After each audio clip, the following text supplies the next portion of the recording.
ఈ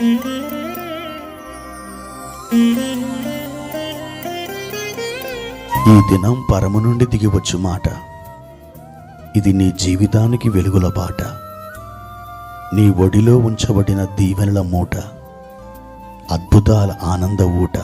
జనవరి 6 సంవత్సరమంతా మీరు బైబిల్ చదివి ముగించడానికి ఈరోజు మీరు చదవలసిన లేఖన భాగము ఉదయం ఆదికాండము 16 మరియు 17 అధ్యాయములు, సాయంత్రం మత్తయి సువార్త 5వ అధ్యాయము 27 నుండి 48వ వచనం వరకు.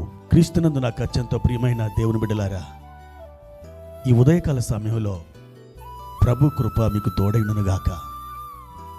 ఈ నూతన సంవత్సరంలో అడుగుపెట్టిన మనం నూతనమైన కార్యములను ప్రభు మీ కొరకు ఆయన సిద్ధపరిచి ఉన్నాడు. ఆయన మేలు చేసే దేవుడై ఉన్నాడు. ఆయన అందరికి ఉపకారి అని తన గురించి తాను వ్రాయించుకున్నాడు. ఆయన మీకు కరుణా కటాక్షములను కిరీటముగా ధరింపచేస్తున్నాడు. మీ యవనం పక్షిరాజు యవనం వలె క్రొత్తదగుచున్నట్లు మేలుతో ఆయన మీ హృదయమును తృప్తిపరుస్తూ ఉన్నాడు.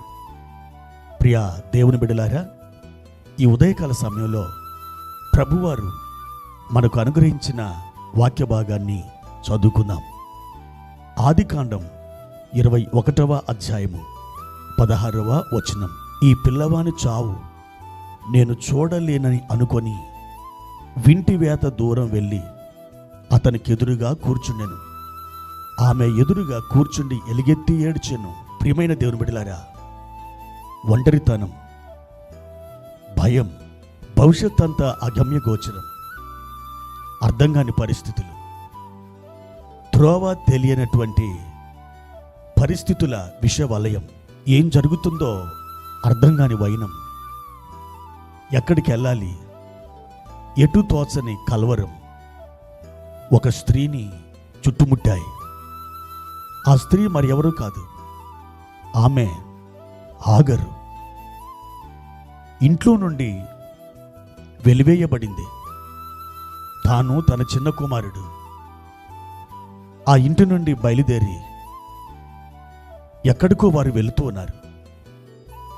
మధ్యలో ఎవరిని కలిసి, అమ్మా మీరు ఎక్కడికి వెళ్తున్నారు అని అడిగితే, పలాని చోటుకి వెళ్తున్నాము అని చెప్పలేని స్థితి, ఒక అడ్రస్ లేని ప్రయాణం, వేదన,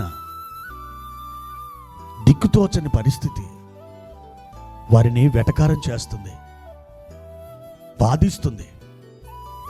ఆ సమయంలో ఆ భయంకరమైన అరణ్యంలో వారు తిరుగులాడుచున్నప్పుడు వారి చేతిలో ఉన్నటువంటి ఆ నీళ్ళ తిత్తిలోని ఆ నీళ్ళ తిత్తిలోని నీళ్లు అన్నీ అయిపోయినాయి. త్రాగడానికి చుక్క నీరు లేదు. ఆ బిడ్డ యొక్క పరిస్థితిని, ఆ బాధను చూచిన ఆ తల్లి ఆ పిల్లవాన్ని ఒక పొద కింద పడుకోబెట్టి వింటి వేత దూరం, అనగా ఒక బాణాన్ని విసిరితే ఎంత దూరమైతే వెళ్తుందో అంత దూరం వెళ్ళి ఆమె ఎలుగెత్తి ఏడుస్తుంది. ప్రియా దేవుని బిడ్డలారా, బ్రతకాలనే ఆశ ఉంది. పరిస్థితి నుండి బయటపడాలనే ఒక వాంఛ వారిలో ఉంది. కానీ ఎటు తోచని స్థితి. అలాంటి సమయంలో ఒక మనుషుడు ఏం చేస్తాడు? కేవలం కన్నీరు కార్చడం తప్ప, దుఃఖపడడం తప్ప, అయ్యా నా పరిస్థితి కూడా అలాగనే ఉంది, నా జీవితం కూడా అలాగే ప్రయాణిస్తుందని మీరు అంటున్నారు కదూ. నా ప్రియ దేవుని బిడ్డలారా, ఆ హాగరు జీవితంలో ఏం జరిగిందో తెలుసా? ఆమె కన్నీరు, ఆమె యొక్క ఏడుపు ఆలకించినటువంటి దేవుడు ఒక దూతను పంపించాడు.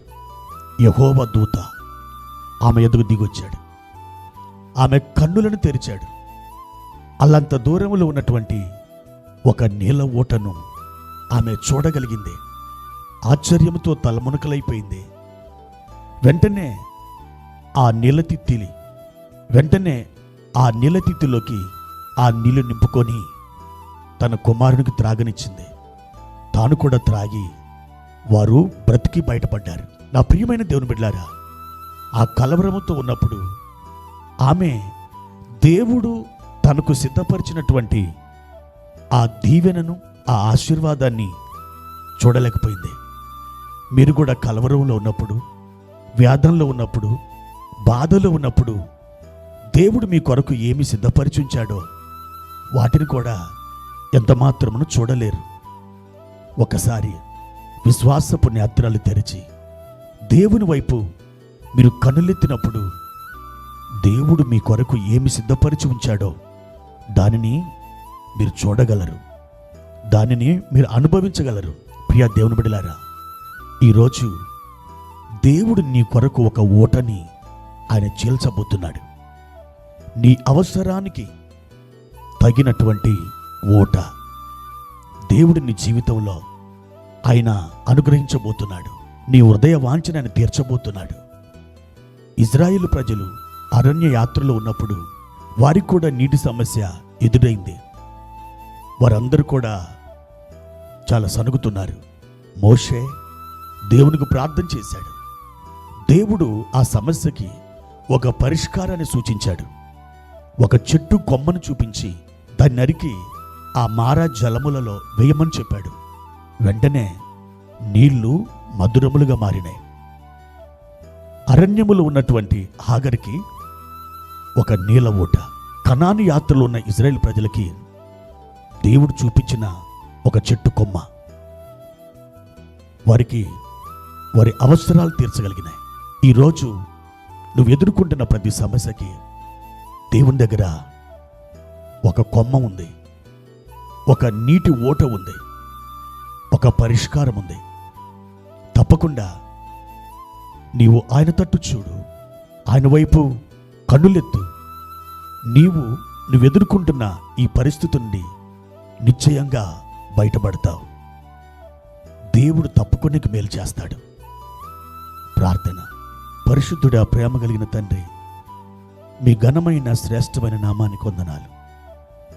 ఈ ఉదయకాల సమయంలో మా ప్రియులు మీ వైపు కన్నులెత్తుతున్నారు. వారు ఎదుర్కొంటున్న ఆ సమస్య మా తండ్రి వారిని విడిచిపెట్టి వెళ్ళునుగాక, వారికి సమాధానం కలుగునుగాక, వారికి నెమ్మది కలుగునుగాక. తండ్రి, మారా జలములను మధురముగా మార్చిన ఆ చెట్టు, ఇష్మాయేలు ఆగరికి దాహాన్ని తీర్చిన ఆ ఊట వారి అవసరాలను ఎలా తీర్చగలిగిందో మా ప్రియులకు మీరు చేయబోతున్న కార్యం వారి అవసరాలు కూడా తీర్చునుగాకని నేను వారి పక్షముగా ప్రార్థిస్తున్నాను. ఈరోజు సమాధానముతో నీ బిడ్డలు నింపి మహిమ పొందుమని యేసు నామములో అడుగుచున్నాను తండ్రి. ఆమేన్.